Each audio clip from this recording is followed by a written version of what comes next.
Hello, found footage fans, and welcome to We Found a Tape. Join us as we hit play and uncover what lies beyond the tape.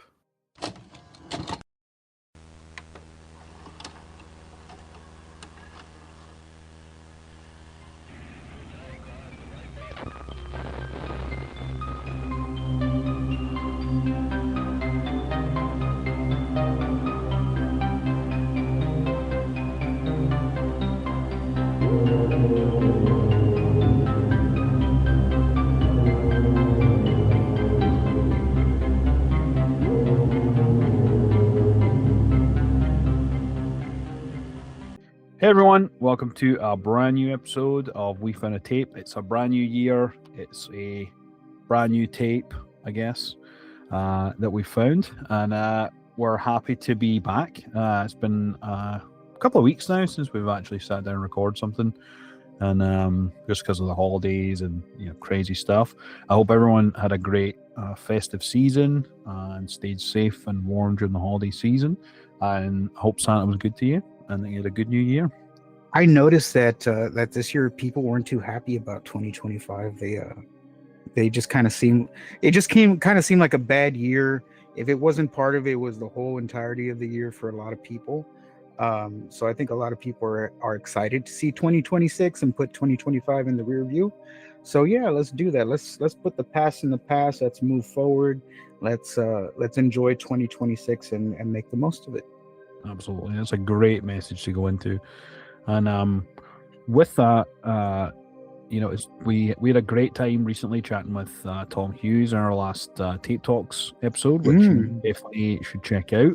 Tom's a great guy and made a fantastic found footage horror film called Fox Hollow that we absolutely love. So definitely check that out. It's available on POV Horror.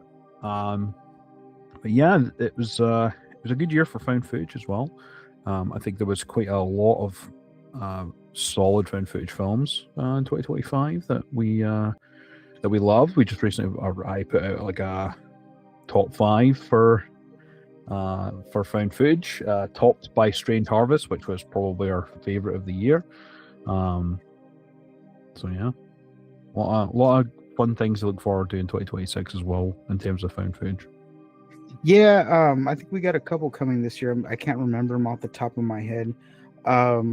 But speaking of which, speaking of 2025, actually the movie that we're reviewing is from 2025. Oh, that's a great segue, David. I absolutely love that. You are absolutely correct. It's from 2025, but it is also based in 2020. Yes, time period. I think I can't remember if it was made around then, and it's just taken a while to come out. But yeah, it came out in 2025, and it's going to be Don't Log Off in 2025. Yeah. And this was a Screen Life movie. I for one, and when I was watching it, I realized that I really do enjoy Screen Life, like that sort of found footage technique. I really enjoy it. In terms of just the attention to detail and the way that things are happening, that's a lot of. It's not always just you just think, oh yeah, I'll just screen record my own screen, and then do that. A lot of it actually involves meticulous mouse movement, and it's all graphic design and animation and things like that. There's a lot of that, especially with the sort of higher budget ones like Missing and Searching. I don't know if you've ever seen, but there's videos on YouTube talking with the people that worked on the actual Screen Life elements for Missing, and they showed basically the timeline of the movie, and it's just this Jackson Pollock type painting where it's just all these splashes of color and all that, and it's just all the coding for all the different elements that are in it for a mouse click or a mouse movement or a new window popping up or things like that. So I think it's a really fun genre or subgenre of found footage that I really like. Nice. I think the thing that grabs the most for me out of Screen Life is when this happens, it makes you want to watch the movie more than once just because you know you've missed something in the background. Like, yeah, they kind of, depending on the movie, most of them are going to recap at the end what you missed because they were kind of like telltale signs.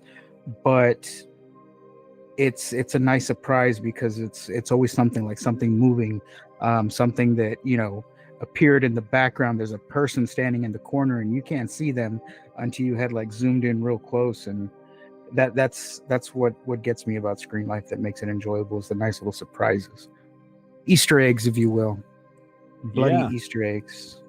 Yeah, for sure. And some of the best in recent years have been like Host and Spree, Right. Unfriended. I personally preferred Unfriended Dark Web. Yes. I really like that one. Open Windows is another really great one for me that I really, really, really enjoyed. Was with Damn, I Sasha remember I Grey and saw that Elijah one. Wood. Okay, then no, I didn't see that. It's on my Oh, list. you need to check it out, man. It's so good. Sasha Grey plays an actress, and Elijah Wood like wins a competition to meet her, and it turns into this like crazy Screen Life. Like everything is based in these like phones. Like it hacks into her phone and like her laptop and all that, and it's crazy. And it's also it's kind of futuristic as well. Even even set in like the current day, it feels like that sort of futuristic.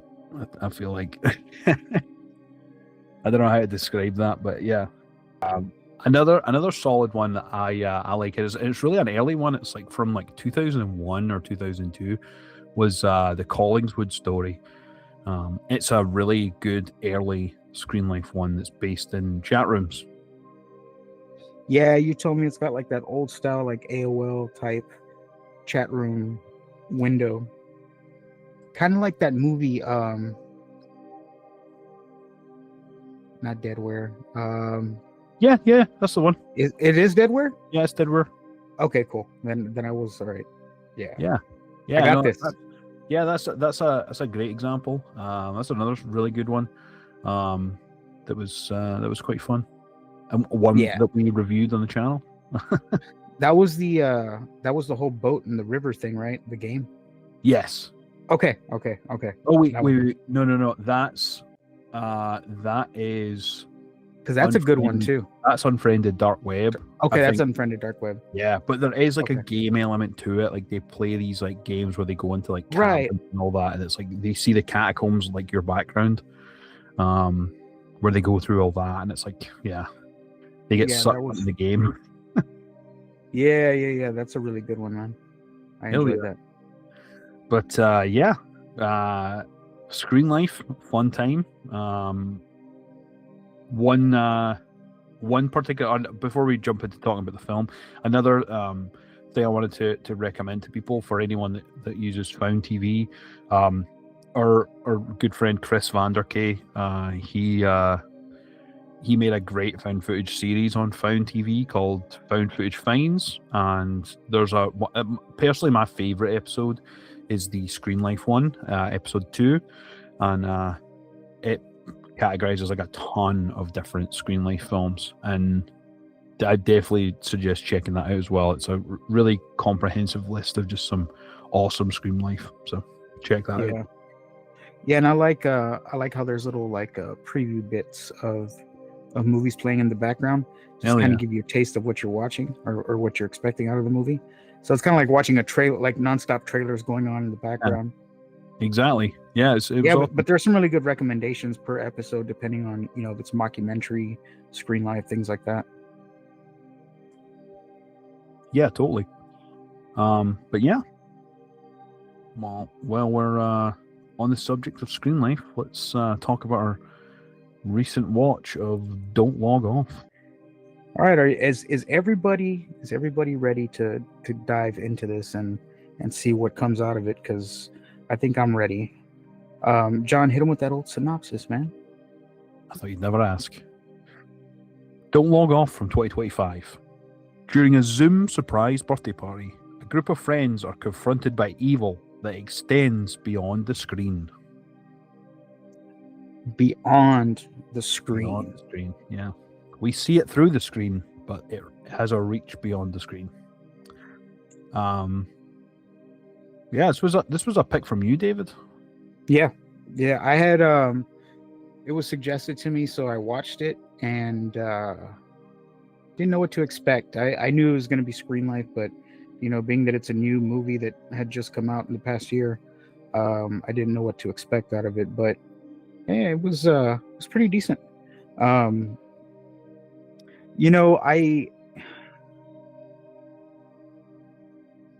It's not that it was. Maybe it's because it's an expectation in a lot of found footage movies and Screen Life ones where people die and they disappear and things like that, and nobody died in this one. Right, yeah. So I don't know, maybe I just like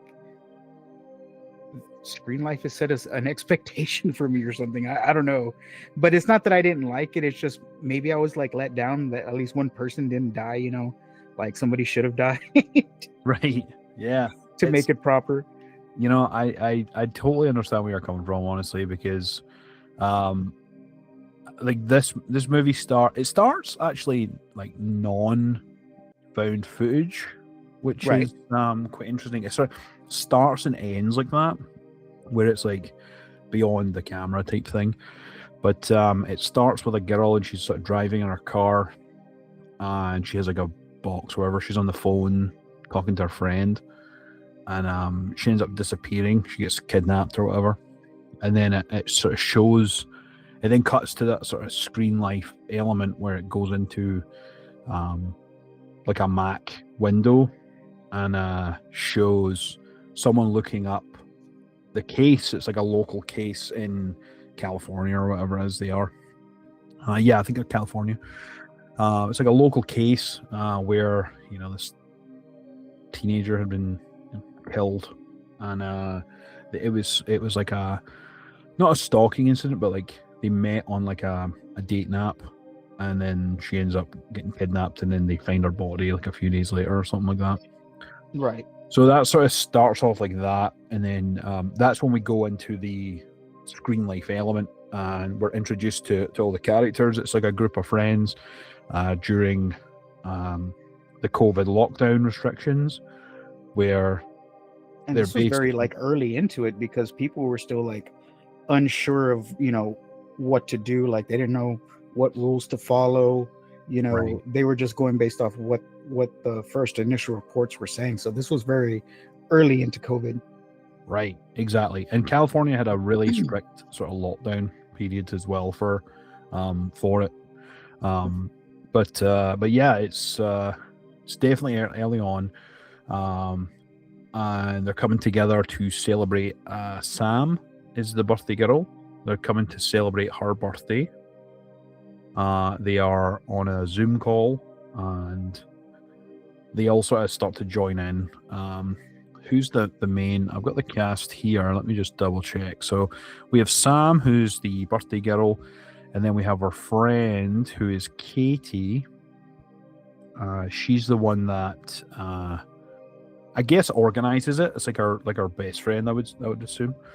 Then we have Adam, Jacob, and then Brian, and then we have Robert, and they're like the core group. Robert is the sort of red herring in this, where he's sort of, and a key thing with this type of found footage or this sort of movie scenario is that it sort of slowly reveals things in sort of real time, where you're like, you kind of like see behind the camera, behind the facade, where two people are like you and I, like having a conversation, but then there's also like texting. Like one of them has like their text messages up on the screen, and they're like texting the other people, and they're like making faces, and like that's how it drives that narrative to help build the tension. And there's a lot of that, of course, in this. And it's, to me, it kind of felt like a PG version of like Unfriended. like a Hallmark version or a Lifetime movie. Right? Yeah.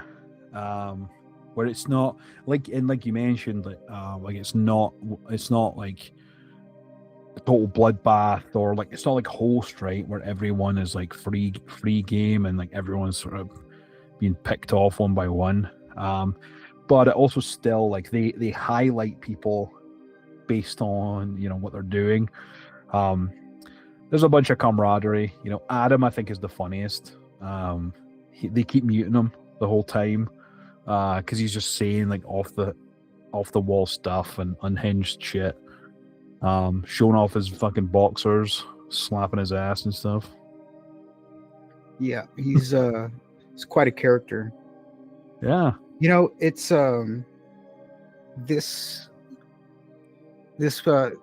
how can I say this? Like, so it's in the early pandemic, right? You gotta like stop and think what this movie is as far as like the message that it's delivering. That like the guy is essentially a like an online stalker, right? Meets up, he kills people, things like that. Can you imagine, like, during the entirety of COVID, like how many people disappeared and died, not because of the actual like COVID, but like because there's actual serial killers and crazy people out there, and it was a lot easier for them to meet up and kill people, and people disappeared and things like that. So it's like, right, yeah. Can you imagine, like, what that number looked like if somebody was keeping a score? For sure, yeah. And yeah, I mean, there's probably a lot of that. It definitely like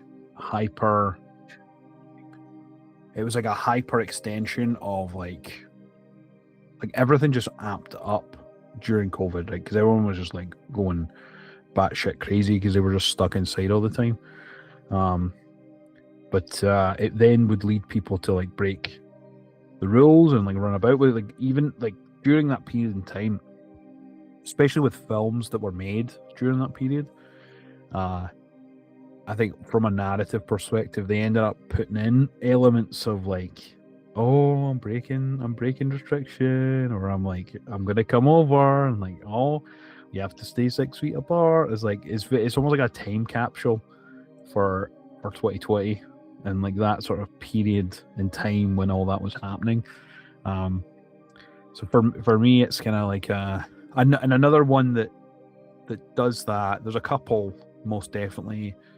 What Happened to Susie was a good COVID movie that was filmed during the pandemic. And then Paranormal Activity, Next of Kin, for me was the first one I saw that directly mentioned it in it. Like they sometimes they didn't really mention it by name or whatever, but for me it was one of the ones that first mentioned it, because they're at the airport and the guy's like, oh yeah, oh, do you have your vaccines? Like, oh yeah, I've got it. Oh, do you mind if we take masks off? Like, oh, he's like, oh yeah, I've had COVID like 5 times now. I like shit like that. It's funny. I also like that some movies. So I've seen a fair amount of people that I guess you would call them purists of found footage, that if it's not 100% found footage across the board, it's not found footage, right? But to me, I mean, if it's at least 50% or more found footage, it deserves to be on the list, because it took up a good chunk of the movie. If it's not at least half or more, Yeah. And with this movie, it was a good transition in the beginning.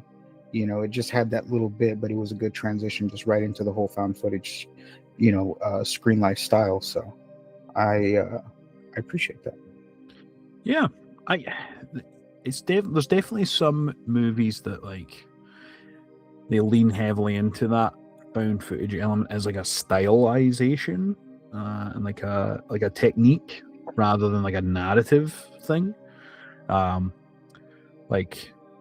What I mean, the main example I can think of is Shelby Oaks. I don't know if you saw it, but like that first like 15 minutes of Shelby Oaks was like pure like found footage and sort of mockumentary style, and then it just does this like weird dramatic switch to a cinematic film, and then like loosely goes back into it later on, and I'm like, I mean,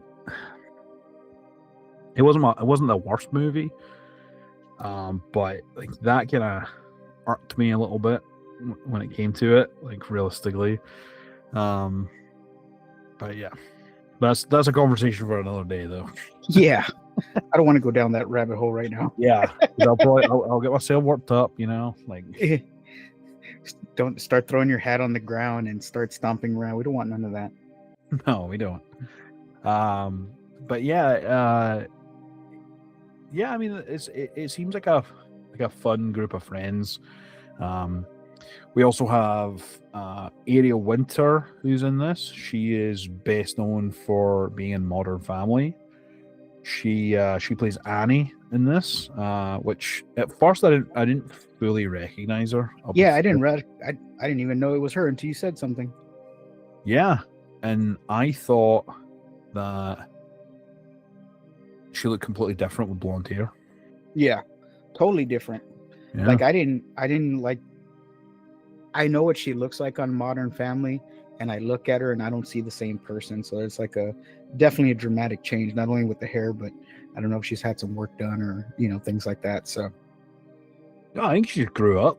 It's probably what happened because she was. Oh, that makes sense because she was a kid. Yeah, yeah, that makes sense. Yeah, a kid on it, and then she grew up in the public eye, kind of thing. And then now she's sort of doing movies, like Don't Log Off, and I love that. I thought she was good. She was a good, like, strong character who was like just a badass kind of person. Everyone was just kind of like, oh yeah,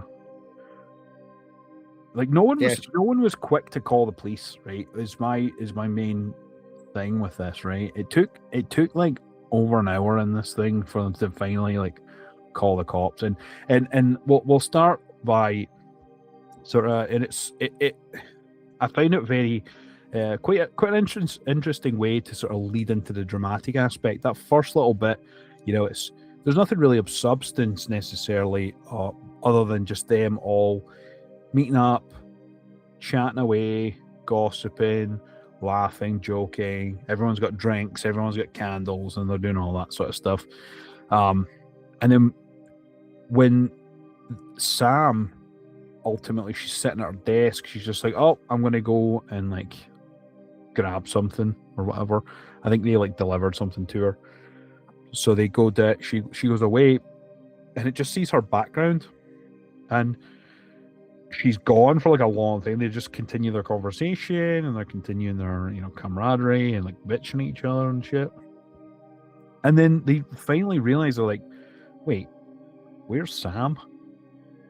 So they start to get a little. They even called the parents, and and they were just all having a party in the kitchen, cooking, throwing champagne everywhere, getting crazy. And they answer the phone, and they're like, no, she's at her apartment. Like, that girl said she was at home. It was her background of the entire room. And the parents are telling her that it's she's not there. She's never been there. Like, she's been at her apartment. So that freaks them out just a bit more. Like, why would she lie about it? Things like that. And what is his name? The one that decides to go over there and go check it out. He's the first one. He's Jacob. Yeah, he's with his girlfriend. Yeah, they're in quarantine together. So he's like literally right down the street. Like, he's in walking distance. And he decides to go check on her and stuff like that. And that's where shit gets weird, because he goes in, everything is dark, turns on the lights. They find out the key is taped under the fucking mat. Everybody puts the key under the mat, but it was taped under the mat. That's kind of smart, because you pick it up, nobody, probably half the people look at the mat when they pick it up, and everybody just looks at the ground and puts it back down. So that was actually pretty smart. But anyways, yeah. So he flicks on the light, and then the lights go out and shit like that. And he's fumbling around in the dark and, trying to figure out what's going on. And then, he's faking like an attack or something like that. And, he's kind of scaring everybody. And then it really happens this time. And they don't think that it really happened at first until he becomes unresponsive. And, that's kind of like the first little checkpoint that we get to, because now the first friend has disappeared, going to go look for the friend at the apartment, and she's rooming with the best friend that set up this whole Zoom meeting. So this best friend isn't even at the apartment that they share. She's with her parents. So there's nobody at that apartment, and it just starts to look really fucking fishy at this point. Like something's not adding up. You know, she's missing, homeboy's on the ground, you know, he's probably face down, ass up, you know, somebody's digging in his butt, and his phone is just looking up at the ceiling, and that's all you see.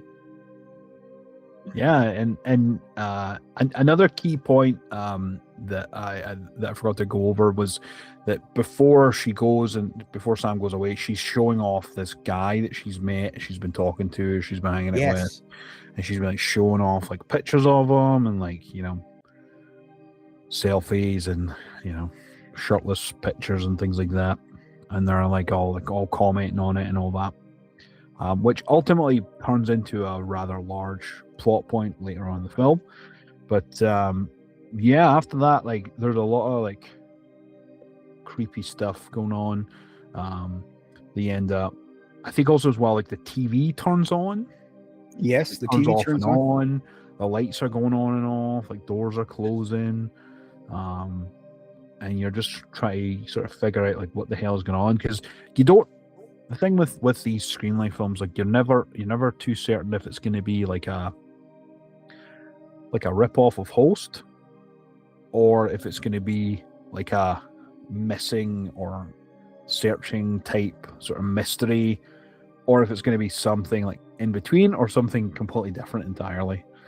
And I think it kind of borrows elements from all of these and sort of puts them in, apart from the fact that there's no supernatural element whatsoever.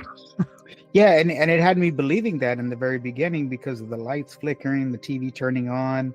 You know, the guy just hits the ground. You don't see nobody in the background or moving around. It's just silence when he hits the ground. And it just, you know, kind of like, you know, Paranormal Activity there a little bit, but also, you know, the Host aspect too. So it's getting little bits here and there of everything. Yeah, you're right. Yeah. And we also have I think the character's name is Brian. He's a bit more of like a tech guy. He, like, they're basically recording the conversation.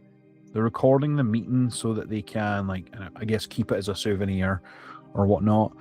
And what he ends up doing is like he like plays a couple of tricks on them to start with.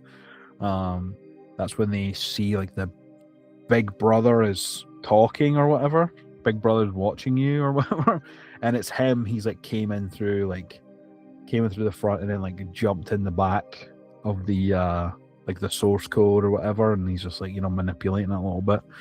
But he becomes instrumental in ultimately finding out sort of as the story goes along. He like finds out pieces of information and you know, getting stuff from the metadata or the sort of like the recording that's happening, which is insane considering it's 2020 and like everything was like bare bones at that point. But he was able to like go into the screen, like the recording as it's recording, which I found to be quite odd. But he's a tech genius guru. But yeah, he's able to like isolate things. Like they go back and look at when she left, and like he isolates the voice track when she like steps away from her microphone or whatever, and you know, handset, and they're like, oh, we can hear someone else in the background, or she's talking to someone. Like, I wonder who it could be.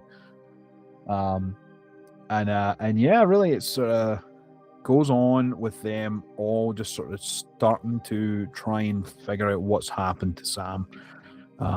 Taking turns going to find her, taking turns going to see her. They go to the apartment and try and like figure out, and then like they just all keep going missing after until it's like there's only like 3 left. Yep, they just keep dropping like flies. You would have thought at this point, you know, after 2 disappeared, they would just like rally together and just go in as a team instead of, you know, just sacrificing each one every single time. Right. Yeah, for sure. And then it took them an obscene amount of time to call the cops, I think. Yeah, I you think they pointed kept that out. forgetting Yeah. it. They were just kind of like, oh, like when they finally did call the cops, like the cops was like, oh well, maybe try again later. You know, she's not like, she could just be playing a prank or like that sort of thing. Or And now that you're mentioning that, didn't you find a little fun fact about the movie? yeah, apparently the police call was not standard procedure, which I thought was quite funny. Like that is the goof, as part of the film, is that the police call was not the proper procedure, the 911 call. It just wasn't handled properly. Yeah, it made you seem like you called neighborhood watch instead of the actual cops. Neighborhood watch, that's good. Yeah, that's what it felt like. And yeah, it's that's when it starts to sort of ramp up as well. Like as we see, Jacob goes, he takes his phone and joins the meeting, and there's a lot of like technically like a lot of technical elements that are done really well. Like there's a point where he joins the meeting whilst there's another camera or another device in the vicinity, and it has that like feedback that happens. That's always good when they're sort of on point like that. Like the screen element was done very well. They capture a lot of the mouse clicks, and I think when Annie goes to look after it, she's just like, I'm done with this. Like I'm gonna go over there, and if someone tries to kill me, then they're gonna kill me. And she decides to go over, and that's where we get like the first for me is probably it was quite a creepy element in the way that it's done, because she gets there and she's the first person to actually make it into the room that Sam was in. So she's when she goes inside, she goes upstairs and she gets in there, and that's also where there's also a bit of feedback, and she like closes out the call or whatever. She's sitting at Sam's desk, and that's where she starts to do her own sort of digging. She's like bringing up her like tech staff and all that, and like try to figure out like who she's been speaking to and whatnot. And they're all like talking over each other, and that's when she just is like, you know what, I'm done, I'm gonna mute you guys. And she like mutes everyone, so like they can hear her but she can't hear them, Right. which is like a great setup for some sort of scare. So she ultimately turns off the background that is in place, which we obviously know is like a fake background of her parents, like her room at her parents. And there's like a figure in the doorway, and that to me, I thought that was a good smart scare, because it's like really like creepy, because everyone else can see it and they're just kind of like, what the fuck, what's that behind you? There's a guy behind you. And she's just like which I was gonna say probably she should have seen it, but she probably just turned it off real quick and then just started like bringing up other things, like other windows and apps and stuff to try and check it, right? So kind of makes sense. And that's when the figure, like you can barely see him, like comes up behind her and just like, not roofie, what's that, like not formaldehyde, not kerosene, no, what is that liquid?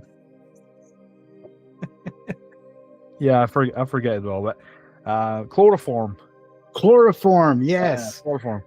Okay. So he comes up behind her with a rag, chloroforms are, and apparently he's done that to all of them. And that's when we start to find out a bit more about this character, this evil person, this fucking villain. Everyone that goes there seems to get a little bit further, and then are captured or found or whatever. And with Annie, she gets right into the room. She's taken away, and that's when the guy sits down. He's got glasses on. He's got like a bandana across his face, and he like looks in the camera, and like hops out the meeting type thing. And that's when we start to piece together, the information about who this person potentially is. And again, Brian comes in, he like searches through all the metadata and the recordings and all that, and that's when they're able to piece it to the guy that she had met on the dating app. Now, at a moment there, they thought it was the other guy that didn't show up to the meeting. He was like the shady friend that was always like doing dumb shit and getting in trouble and things like that, and lying about being places, things like that. So he pops into the meeting, and they're just kind of going off on him, like, what did you do with her? And because he had like a thing for her, so they think that he kidnapped her, and they're just going off on him. He has no idea what's going on. He's just like, fuck y'all, deuces, I'm out of here. And he just booked it from the meeting. And one of the friends got his location. He was at home, so it's definitely not him. And that's like when you said, after going through all this, they started looking at pictures, looking at clues, looking at the background of things, and they came to realize that she was on this dating app. She met this guy, and it all just started happening at the same time. And they just started looking at pictures of this guy, who he was, the username of the person that was what was he popping into the chat, or was he sending them messages? He's popping into the video conference, right? Yes, yeah. There's points where he like pops into the video conference. He would send like send them things, but it was ultimately the scarf and the glasses, I think, that gave him away, because when they're looking through all the recording, that's when they go back to the pictures that Sam was showing off of this guy, and he's literally wearing the scarf. And the same hairstyle? Yeah, with the same hairstyle. He's got like a hat on or whatever, but like his bangs or whatever, his hair's like flicked out or whatever, fucking dickhead haircut. But, yeah, they able to piece it together, and they figure out who the guy is at the end, and it's this fucking nutcase who, is ultimately just obsessed with I guess went crazy during lockdown and was obsessed with the idea of making friends online, I guess. Is really kind of where it came from, like, because or so he made friends, right? Because he has like, and it was a point where it does get to a point where, and I thought this was a bit of a stretch, to be fair, the fact that they were able to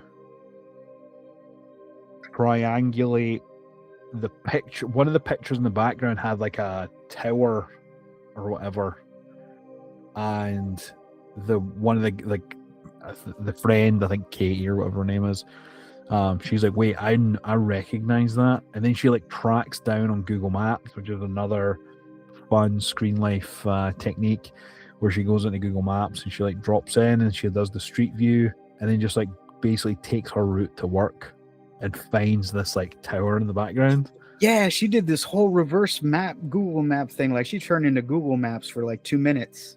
Yeah, they were looking for like background things that were like real, and then they saw like a picture of him like posing on like a balcony or whatever, and there's like the thing. It was like a tower. Yeah, it was like a movie theater tower, or like a like a Capitol Records building type thing, and that's how they're able to figure it out. From there, that's kind of where they then they were able to try and triangulate where this guy may have lived, which I thought was insane, because they really didn't have any other like metadata to be able to confirm that. Like, that could have been like a picture of his friends that lived in that area, right? So that was a bit far-fetched for me. And Adam is the one that ends up going. He goes to the guy's house, and like that, I didn't fully grasp how they were able to like determine like what floor and all that shit. The window that they were looking out of, that was a bit it was a bit far-fetched in my opinion, but they end up, that's where they find Sam. He like hears her, like she like wakes up and she's just like, oh, help me, and like screaming and stuff. And I think that's kind of where they end up ultimately finding her, and he fucking boots the door down. this guy mauls that door to try and open it. Yeah, he does. And yeah, it was gnarly. And that's kind of where the climax comes in. And like you said at the beginning when we were talking about it, like it's quite disappointing that no one actually was killed, like as part of this, because you would think, right? But it's weird. I guess the guy's motive wasn't necessarily murder; it was more so companionship or friendship was really his end goal. Some just crackpot guy that ends up, just being obsessed with people. Yeah, and this one ends a bit differently because, like you said, nobody died. This one was a happy ending. They caught a mass killer that was killing around the time of COVID and, getting away with it. And, they helped the police track this guy down, connect him to a bunch of different murders, put him behind bars. And now everybody's like, living happily ever after. They're still in quarantine. They're still doing video calls, things like that. Yeah, they have like a redo birthday, like I think a few days later. They have like a birthday thing again where they like her parents and all that come in and they have like a cake and all that, and like they just basically have a redo, and that's kind of ends on a happy note. Well, yeah, like I wasn't expecting that. I really was expecting some sort of like killer that actually was killing people in the film, not elsewhere in that realm. Right. And I think a lot of people will get, turned off by that just because if you're had the expectation of seeing somebody killed in just about every movie and you expect that, it's gonna kind of throw you off quite a bit. True. Yeah. So yeah, disclosure that this does not have any kills in it. It does have some beatings, it does have some chloroform, and it has some duct tape and all that sort of thing. But yeah, they're basically able to like talk them off, like killing them. Like I think it's Katie ends up like locking herself in the room with the guy, and she like talks him down, which was, I mean, good for her for being able to do that. Like it doesn't like it. And I think even like, well, this would be a bit of a stretch, I think. Like, but yeah, like if it like cut to like her like talking about like her experience, like Sam being kidnapped and all that, or like, her friend going into like, victim support or like, that sort of thing. But I guess it was too early for that to. Or too early after it happening for that to be a thing to like, sometimes movies definitely do that where it's like, it's a year after, and it's like, and they've like went into like hostage negotiation or something. Right? You get a little time jump. Yeah. But yeah, I mean it was all right. It wasn't the worst. It really wasn't the worst Screen Life movie I've ever seen. Genuinely, I think functionally and technically, it was very solid. He did a good job of the actual Screen Life elements. I think story wise is kind of where there's a lot of filler part in the middle where it's just like friend drama, which I think with this type of filmmaking technique and genre, that's the core basis of the actual like narrative of this, is just that it's usually friend drama. Yeah, for sure. So that's a good chunk of the film. It's just them like, arguing or like laughing and joking or like, and yeah, like not a whole lot really happens in the end. They were very fortunate to not be part of it. But yeah, it was decent, man. I think it was a solid pick, David. I didn't hate it, so that's always a good thing. Yeah. Was it the best? No. Was there some things wrong with it? Yeah. Yes. Story wise, I think it definitely was lacking. I think the fact that there was no kills and things like that is definitely a sort of letdown for it. Like you said, you go into that with an expectation that someone's gonna die, but But yeah, it was decent. It was decent. Right on. Well, let's go ahead and rate it. Hell yeah. Well, since you picked it, David, I think I'll let you go first. Alrighty then. So so like I said in the beginning, that this movie was recommended to me, so I went in. It did have quite a couple, little scares there, kind of, threw me off, which is cool because it had me thinking that it was a paranormal movie for a second. Then it's not. The guy standing in the corner at the doorway when she turns off the filter in the background, that's another one. um when the first guy goes into the apartment, he gets attacked, things are happening, and he gets surprised. He gets the old Jericho or Ric Flair to the back of the head. And yeah, so I mean, there's some good elements here. um the little things where that they went on this journey with minimal clues to figure out which window this guy was shooting out of and on which floor. Like, they must have done, like, use a trapezoid or something to triangulate this, because there was some good mathematic detective shit going on there. But overall, the delivery of things, the transition in the beginning from like an actual movie into a screen life type found footage for the rest of the movie. um I was entertained the whole way through, despite the issues there. So I mean, anything entertains me, I'm solid with it. So I would give this one a solid 3 tapes. Cool. Yeah. Yeah, I love that. I'm definitely in the same sort of realm with this one as well. I think my expectation. I think when you first go into it, when you're like, okay, this is a found footage or like a screen life, and then the first thing you see is not screen life, and it's an actual like cinematic sequence. I do find that odd.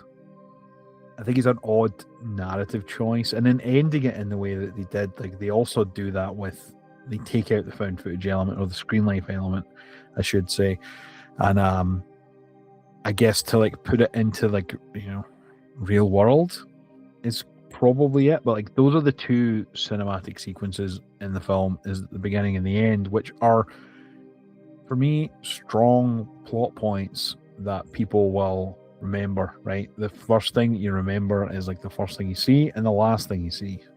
That middle part can get a little fuzzy. So yeah, for that was a bit of an odd choice, but I don't fault it.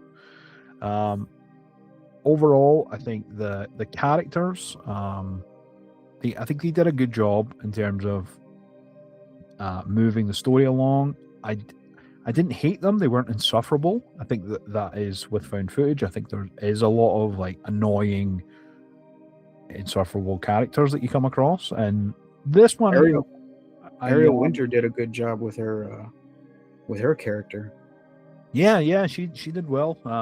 I think they all did really well. It was believable. They all sort of seemed like a good group of friends, and that really played into it and helped build that world around them, which is good considering that it's specific to like a screen, really. And I think with these type of films, they work best on like a laptop screen. I think that's usually the funnest way to watch them. Yeah, I feel like by the end of it, I think a lot of people may feel like they were not cheated, but like they would feel like not a whole bunch happened, other than the fact that a bunch of people ended up getting attacked when they went to go and find their friend, and the friend was kidnapped, type thing. Other than that, the screen life element was done very well. It just like boots off at the end as well, which like the battery dies, which is a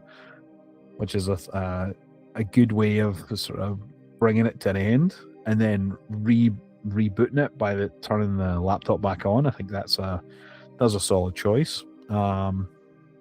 Ariel Winter did really well. I thought she was probably one of the highlights of the movie, and I think I'm with you on the rating. I think I'm also going to give it 3 tapes. It's not the best Screen Life movie, but I think it is in there with a lot of different other Screen Life films to check out for sure. I think it's worth a watch, and if you like it, you like it, and if it's something that you don't like, then fair enough. But I think it's definitely worth a watch for sure. Oh yeah, absolutely, definitely worth a watch one time at least. If you're looking for something and you can't find anything to watch, just tune into Amazon Prime, right on there. Amazon Prime, yep. For me, it was on Plex and Tubi. Oh, okay. So I was able to watch it on there, which was good. Another fun thing for Screen Life movies is if you do have a laptop or an iPad or whatever, watching it on something like that, or even a phone, that also works. Watching it on I never even thought about that. Fun. Yeah, it's fun. Like if you watch Host on a Mac, like a MacBook or whatever, you'll feel like you're part of the thing. You feel like you're watching something you shouldn't be. So that's actually a good idea. I might have to check it out again that way. Hell yeah. But yeah, it was solid. The filmmakers that made this, I believe they're brothers, Brandon and Garrett Baer, I think is how you pronounce their name, Baer. Yeah, they did a good job, honestly. Fun. Well done. COVID Screen Life found footage film, which decent. Nice. Yeah. Solid. Yeah, for sure. Well, I think that is that's going to be the end here. I think we're going to just wrap it up for the evening. But thank you everyone for joining us today. John, why don't you let them know where they can find us? Absolutely. Don't forget to check it out on Instagram at We Found a Tape. You can also find us on Spotify, Amazon, Apple Podcasts, and YouTube. Anywhere that you listen to podcasts, basically. If you search for We Found a Tape, or if you check out the link tree in our bio, then you'll be able to get access to all of our episodes. On YouTube, we also have a playlist that includes all of our regular show episodes as well as our tape talks. So if you want to just sit and binge, then you can do that and just tune in from the start. So yeah. Right on. Well, thank you everyone for joining us again. Don't forget, be kind, rewind. It's 2026. Time to go make some good memories, make a positive year. Don't forget to hug your loved ones, tell them you love them. We'll see you next time.